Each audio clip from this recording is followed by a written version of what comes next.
Milyon-milyong Pilipino ang gutom. Gutom sa pagkain, gutom sa trabaho, gutom sa hustisya, gutom sa magandang buhay. Habang yung mga garapal na yan, mga buhayang yan, mga kontratista, mga opisyal, mga politiko, ginagawang gatasan ang kabang ng bayan. Mga kasama, yung nakita natin mga korupsyon, itong mga nakaraang mga araw at linggo, katiting lang yan ng mga ninanakaw nila sa atin.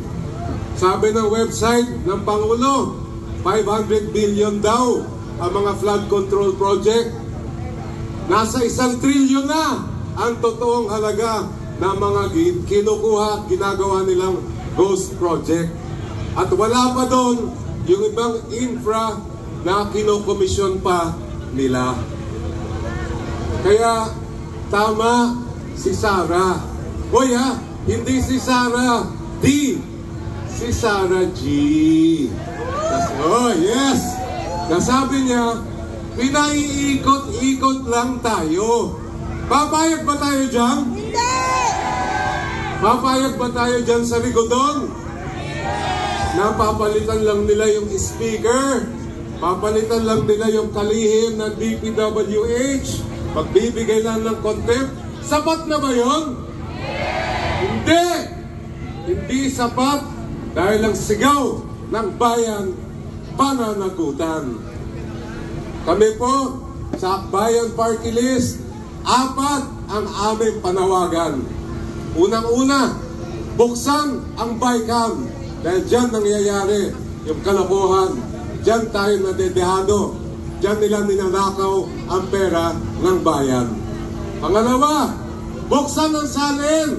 Kami, binuksan na namin ang salin namin. Nasaan ang salin ng lahat na nasa pamahalaan? Buksan natin yan.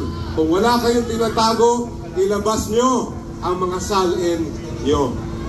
Pangatlo, isabatas ang House Bill 4453 na nagbibigay ng ngipin, nagbibigay ng mga kapangyarihan sa Independent Commission para magawa nila yung kanilang tungkulin.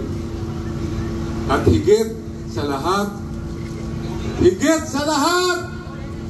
ikulong na yung mga yan! Mabuhay ang sambayanang Pilipino! Mabuhay Kap Chen Jokno!